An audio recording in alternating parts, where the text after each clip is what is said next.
은혜 도와. 아멘. 이 뭐죠? 믿음 하는데 믿음이 뭐예요? 여기에 대한 답이 없으면 여러분 지금 헛일하고 계신 거예요. 믿음이 뭐예요? 또 믿음을 지킨다고 하는 것이 과연 어떻게 하는 것이 믿음을 지키는 거죠? 믿음이 있기 때문에 찬양하고, 믿음이 있기 때문에 기도하고, 믿음이 있기 때문에 교회에 나가고, 믿음이 있기 때문에 헌금을 합니다. 그게 다인가요?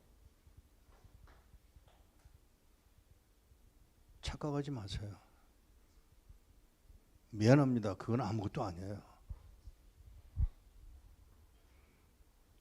헝가리에 있는 성도들, 목사님들을, 한국교회 목사님들이 그동안 어떻게 살아남았는지를 알고 싶어서 한국 목사님들이 그리며 헝가리를 찾아갔습니다.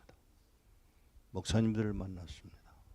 어떻게 이런 상황 속에서 1990년까지 믿음을 지켰느냐고, 교회를 지켰느냐고 물었습니다. 그때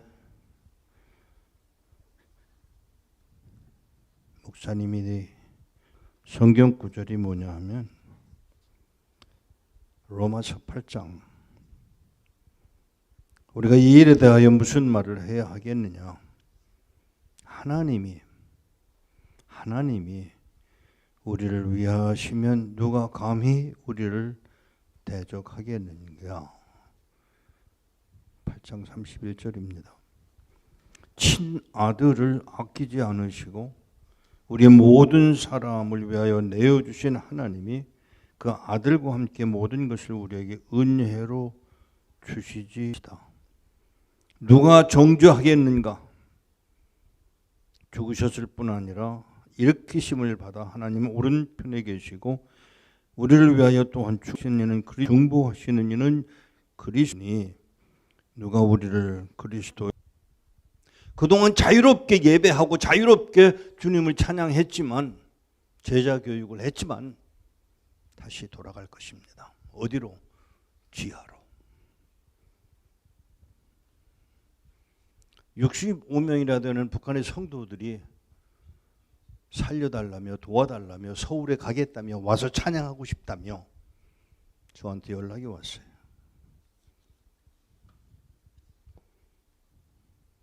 도와달라고. 미안합니다. 저 그런 일 안 해요. 북한에서 탈출하는 사람들만 자꾸 나오면 북한은 어떻게 믿음을 지켜가겠느냐는 게 제 주장입니다. 많은 사람들이 북한을 위해서 기도해요. 그러나 저는 북한에 있는 성도들을 위해서 제가 일을 하고 있고, 아니요, 나오는 사람들을 향해서 돌아가. 너 떠나면 북한 땅이 남아나겠느냐라고 보냅니다. 수천 명을 그렇게 돌려보냈는데 웬걸 이번에는 저한테 연락이 오기를, 목사님, 이번 경우는 한 동네에 예수 믿는 사람이 65명인데 한 동네에 예수 믿는 사람이 65명이나 되는데 몽땅 한꺼번에 탈출하고 싶다며 연락이 왔어요. 어떡할까요? 나 그런 일을 안 하는 줄 알잖아. 아니에요. 이번엔 성도들이 한 동네에서 탈출하겠다는데 도와줘야 해요. 그 말을 안 들었으면 모르지만 그 말을 듣고 그냥 넘어갈 수가 없어서, 그래, 내가 갈게. 14시간 비행기를 타고, 여러분 비행기 타봐서 북경에 내려서 14시간 또 기차를 타고 또 7시간 버스를 타고 그리고 또 택시를 대절을 해가지고 산 골짜기로 들어갔습니다. 여러분 놀라지 마세요. 북한하고 중국하고 사이가 저쪽 벽에서 이쪽 벽밖에 안 되는 그런 골짜기들이 얼마든지 있어요. 그냥 돌 밟고 넘어가서 가서 밥 먹고 오는 게 중국하고 북한하고 사이의 길이에요. 물론 철망이 있다고 그러지만 그거는 부분적인 이야기고요. 내가 아는 북한과 중국은 그렇지 않아요. 야, 김씨 아저씨 좀 오시라 그래. 그래서 저녁 잡수시고 김치찌개 잡수시고 가시라 그래 하고 소리 지르면 예 알았어요. 그러면 건너가서 밥 잡수시고. 이 자유. 이 자유.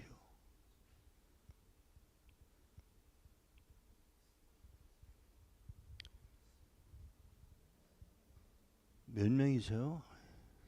65명이요. 어른들만요? 아니야. 제일 어린 게 3살짜리야. 그 아이도 데리고 나가야 돼요? 그럼 놔두고 가? 그치. 그 어린아이 자기만 살겠다고 가서 찬양하고 싶다고 그 아이는 놓고 가? 그렇게 못하겠다는 겁니다. 그럼 어떡하실래요? 데리고 가야지. 그 이야기를 듣는 동안 제 머리가 굴러 돌아갑니다. 얼마가 들까? 누구를 동원해야지? 아시아나를, 대한항공을. 한국 정부는 어떻게 하고 중국 정부는 어떻게 하고.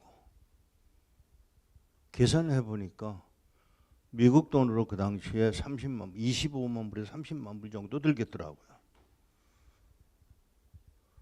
근데 이걸 해 말어 있었는데 그동안에 뭐 저는 한국에 아무도 아는 사람이 없으니까 그냥 기숙사에서 식사하는 거 그냥 얻어먹는데 뭐가 궁금하냐면 난 그렇게 특별히 김치를 찾는 사람은 아닌데 그날따라 자꾸 김치 생각이 나서 아빠 김치 그러면 안 돼요?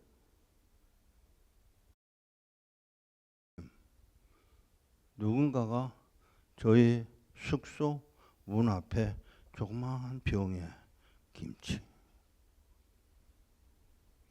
죄송합니다. 저 울었어요. 이것까지 들으시는구나. 너무 복잡한 기도 좀 하지 마세요. 한국 사람들 기도하는 거 보면 너무 괴상망측한 기도들을 해. 뭐 온 세계를 자기 품에 안고 창세기부터 시작해서 요한계시록까지 no. Go back to the where you are. 여러분 자리에서 필요한 거 얘기하세요. 지금 누가 야만했어요? 혈주 달라고 기도해. 딴 기도 좀 그만 좀 하고. 저는 그렇게 살아요. 그날 시험에 들었어요. 제가 김치는 어쩌다가 들어왔는데 장아찌는 안 되나? 하나님 장아찌는요. 그 기도를 하지를 말걸. 누가 들었는지 몰라. 그날 아침에 또 조그마한 병에 장아찌만.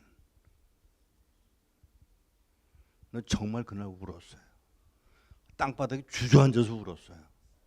와, 우리 아빠.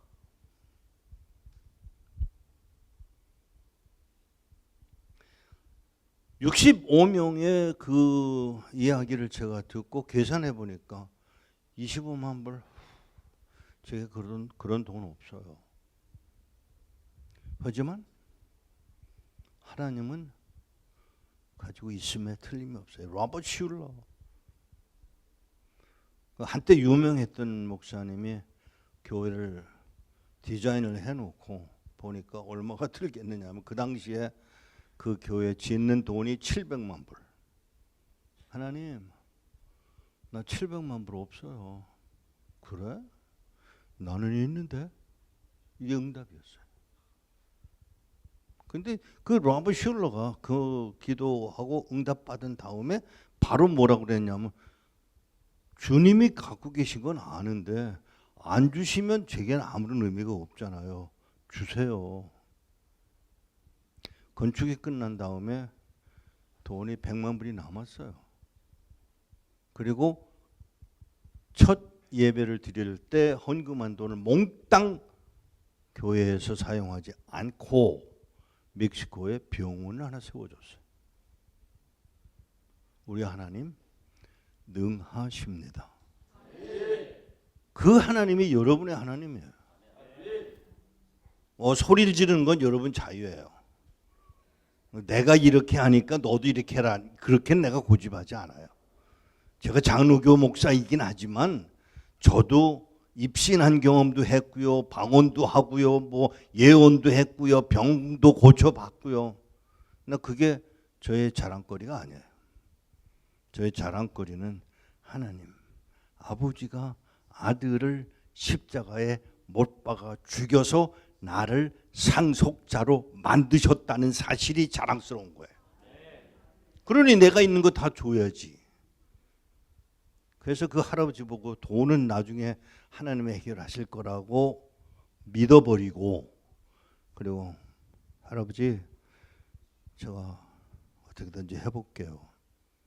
아니요, 하나님께 물어보고 해야 돼. 그러세요. 나가시더라고요. 서너 시간 걸릴 줄 알았죠.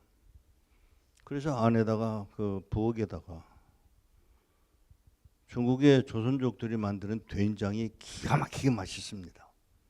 저는 그걸 늘 미스해요, 사실. 맛이 달라요.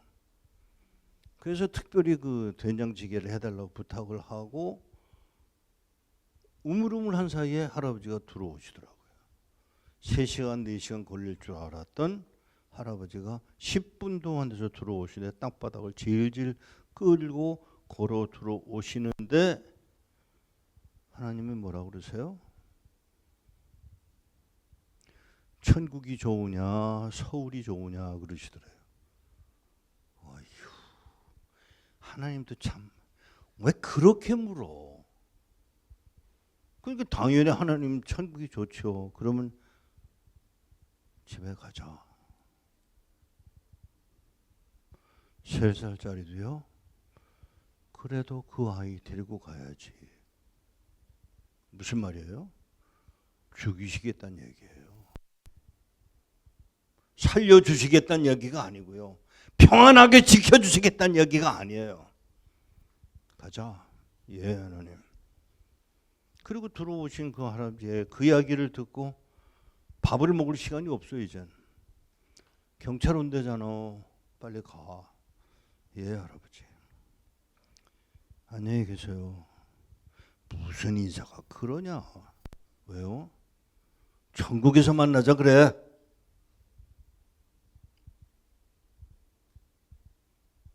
저한테 인사할 때 그렇게 하세요. 천국에서 뵙겠습니다. 저 내년에 온다는 보장 없어요. 저 지금도 사실은 제가 몸이 보통 심각하게 아프지 않아요. 그래도 약속 때문에 온 것뿐이에요.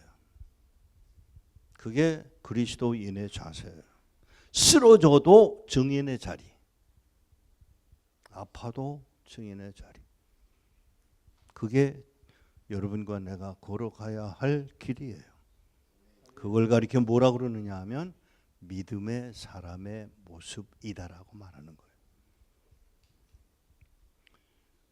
가지고 갔던 돈 3,000불을 꺼내서 드리면서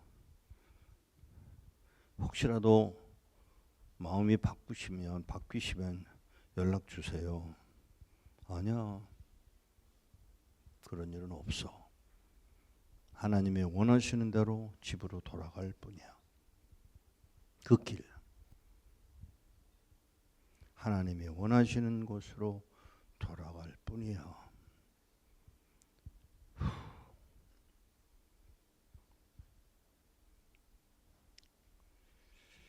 헤어지는데 헤어지면서 인사를 하고 인사를 하면서 그래도 아쉬워서 무릎을 꿇고 그의 구멍 뚫린 신발에다가 내 얼굴 머리를 대고 울고 있는데 뒤에서 뭐가 툭툭 떨어지더라고요. 그 할아버지 흘리는 눈물이 내 목을 적시고 있는 거예요. 돌아가야 한다는 게 얼마나 어려운 길이었는지를 그 할아버지는 아시는 거죠. 어서 일어나. 어서 가야 해. 그래서 일어나서 가면서 다시 제가 또 다시 안녕히 계세요. 또 저런다. 천국에서 만나자 그래야지. 예, 천국에서 뵙겠습니다. 그리고 걸어 나가는데 뒤에서 누가 우리를 그리스도의 사랑에서 끊으리요. 와, 그 말 한마디. 로마서 8장 35절입니다. 이 말씀은 헝가리 교회의 목사님들만 한 말이 아니에요. 바울이 로마 교회를 향한 말이었고요. 이 할아버지의 말이었고요. 1년, 2년, 3년, 4년 지나고 4년 반 만에 궁금해서 그분들이 어떻게 지내는지 궁금해서 찾아갔어요. 택시 운전수를 딱 보니까 지난번 4년 반 전에 만났던 택시 운전수예요. 반가워서 아유 이 아저씨. 저는 반가워서 그랬는데 이 아저씨가 딱 뒤돌아보면서 하는 말이 당신 양심이나 있어? 왜요? 그분들 어떻게 되었는지 알아? 몰라서 궁금해서 왔잖아요. 아니야. 사실은 도대체 예수가 뭐길래 자기들에 죽음을 각오하고 돌아가는 그 이야기를 듣고 내가 교회 나가기 시작해서 지금은 담당 집사가 됐어. 4년 반 동안에 하나님이 그 사람을 만지신 거예요. 하나님의 의도, 내 의도하고 달라요. 내가 보는 것과 달라요. 내가 판단하는 것과 달라요. 여러분 성경을 보실 때 이게 하나님의 의도가 뭐였을까를 분석하시는 자세가 필요해요. 무슨 일이 있었어요? 그 식구들이 다 돌아간 후에 경찰이 들어닥쳐서 6명의 젊은이는 몽둥이로 머리통을 맞아서 즉사하고 4년 반 동안에 병들어 죽고 굶어 죽고 매맞아 죽고 3살짜리도 3살짜리도 이게 히브리서 11장 32절에서 40절까지의 기록하고 있는 내용을 설명할 만한 단어입니다.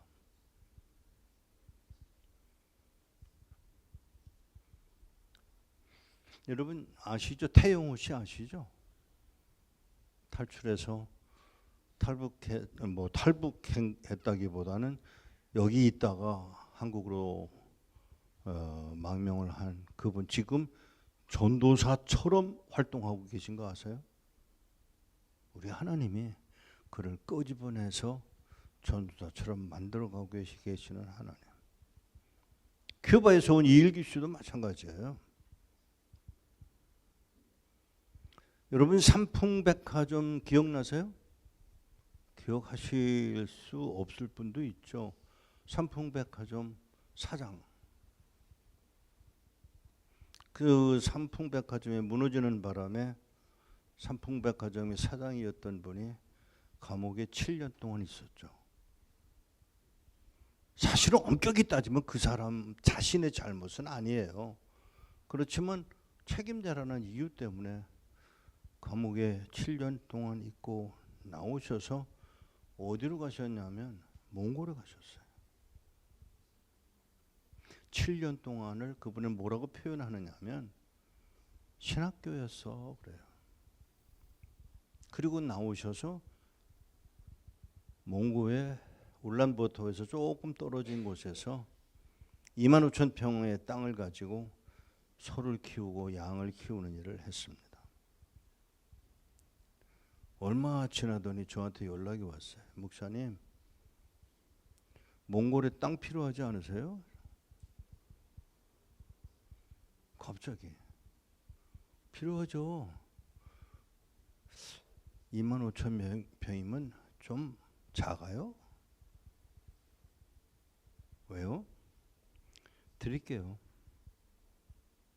그리고는 러시아로 가셨어요. 뭐 하시는지 아세요? 콩 키워요. 연해주에서 콩을 키워서 기름을 짜서 북한으로 보내요. 자기 빚을 하나님이 자기의 생명을 허락하셔서 빚 갚는 방법으로 북한에 콩기름을 짜서 보내고 계세요. 그 추운 지방에서 그 일을 하시면서 너무 좋아하시는 거예요. 이럴 줄 알았으면 진작부터 주의 일을 할 걸.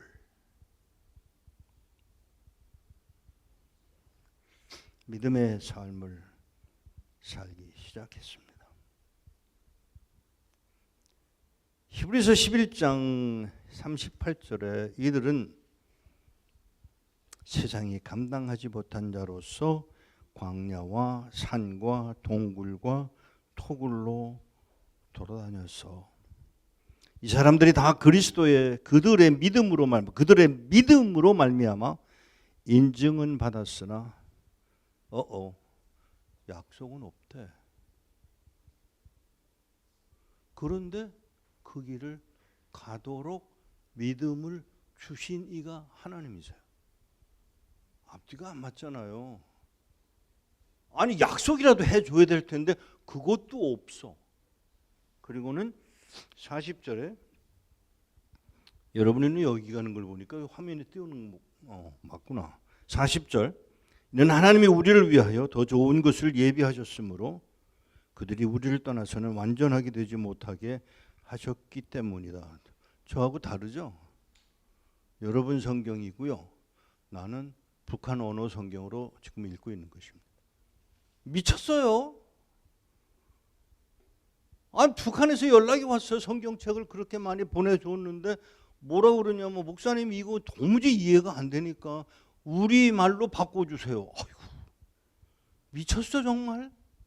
나는 헬라어도 모르고 히브리어도 모르는데 날더러 성경을 배달만 할 게 아니라 옛날 성경 아니 한국에 쓰는 성경을 보내준들 우리가 이해를 못해. 아니 그거 우리말 배우면 안 돼 그랬어요 제가. 그랬더니 하는 말이 아이고 목사님 만일에 우리가 일본어 성경을 갖다 놓고 읽으라고 그러면 읽겠어요? 이해를 하겠어요? 못하죠? 못하지. 북한말로 바꿔주세요. 22년 걸렸어요. 돈은 얼마가 들었는지도 계산도 안 해봤어요. 그냥 있는 대로 하는 거예요. 그 성경을 번역했던 북한말로 번역했던 김경진 목사님이 이번에 쓰러지셨어요. 이 안에서 피가 고여가지고 문제가 생겨서 쓰러지셨어요. 수술은 잘 했는데 수술해놓고 보니까 또 피가 흐르는 거예요. 이 안에서. 근데 연락이 왔습니다. 잘 됐다고. 제가 말씀을 마칩니다. 예수님과 타협하지 마세요. 방법이 없어요. 말씀입니다. 진리입니다. 변화하지 않습니다. 그 하나님, 그 아들 예수가 우리에게 남겨준 말씀 그대로 타협하지 마시고 그대로 순종하시기를 바랍니다. 이게 믿음이에요. 그래 놀라운 것은 그러면 어떻게 하라느냐? 지금 우리를 보고 어떻게 하느냐고 묻고 있는 질문을 여러분이 하셔야 돼요. 어떻게 하셔야 되는지 아세요? 타협을 없습니다. 고난을 끌어들여서 내가 고난을 감당하고 있는 동안 믿음이 믿음답게 영광으로 이끌림 받는다는 사실을 인정하시고 사셔야 해요. 내가 편안해지기를 기다리지 말고 고난을 내 것으로 삼으세요. 이게 보니까 이게 보세요. 지금 38절에서부터 이렇게 쭉 보면 이게 말도 안 되는 일이에요. 기드온과 바락과 삼손과 입다, 다윗, 사무엘, 대언자들, 이게 선지자들이죠.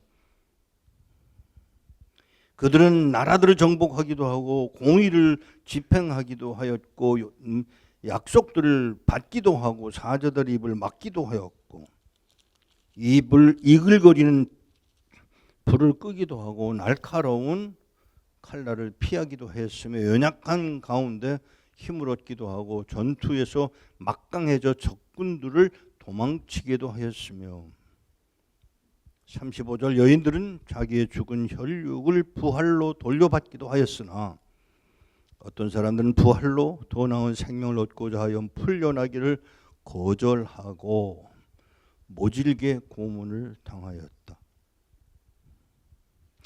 비웃음과 채찍질을 당했고 쇠사슬에 묶이고 감옥에 갇히기도 했으며 돌에 맞기도 하고 톱으로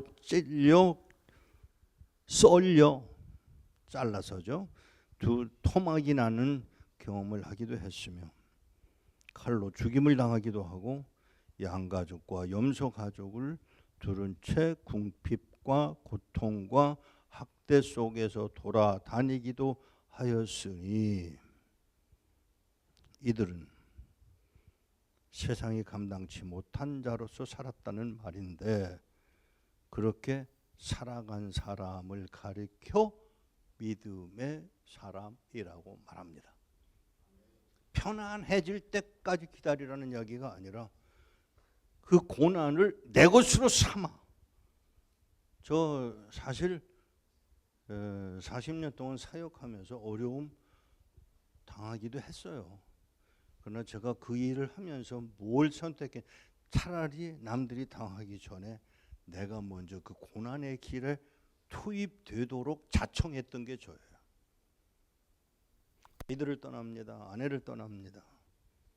사람들을 오해합니다. 별의별 말들을 다 듣지만 포기하지 않은 게 뭐냐 하면 하나님이 약속을 하시지 않았어도 나로 이 길을 가게 하신 그 허용함의 내 곳인 줄 알고 받아들이는 동안 하나님은 길을 열어 가실 거라고 믿었기 때문입니다. 지금 바로 지금 하나님이 한국교회에 바라는 게 뭐냐 하면 평화가 아니에요. 안정이 아니에요. 부자가 아니에요. 축복이 아닙니다. 고난을 자청할 수 있는 하나님의 백성들을 찾고 계시다는 사실입니다. 주 60년에 쓴 성경인데 이 히브리서가 이스라엘의 역사와 제사에 대해서 정말 정확하게 알고 있었던 사람이 히브리서 기자예요. 저는 그게 바울인지 또는 아볼로인지 바나바인지 제가 모릅니다. 성경에 기록되어 있지 않기 때문에 모릅니다만은 분명한 것은 he knew. 너무 정확하게 알고 그리고 죄송합니다. 이 표현까지 할게요. 요 11장을 쓰면서 그 기자는 부들부들 떨면서 썼을 거예요. 왜? 믿음의 자리가 이런 자리여야 했구나. 여러분은 어떻게 기도하시는지 모르지만 한때 평양은 주일날 가게를 열지 못했다는 거 아세요? 예수 믿는 사람들이 너무 많아지니까 가게들이 운영이 안 되는 거예요. 그러니까 아예 문 닫아 버렸어요. 주일날 문 닫은 도시가 평양입니다. 죄송하지만 이런 건방진 말을 할게요. 하나님이 허락하셔서 김정은의 마음을 뒤집어 놓으셔서 평양에서 주일날 문 닫고 예배가 드려지는 날이 오게 되기를 기도합니다. 불가능한가요? 하나님은 하실 수 있습니다. 그리고 하나님 하시기를 바라는 여러분들의 기도가 살아 움직여 주님을 기쁘시게 하는 그날이 오게 되기를 축복합니다.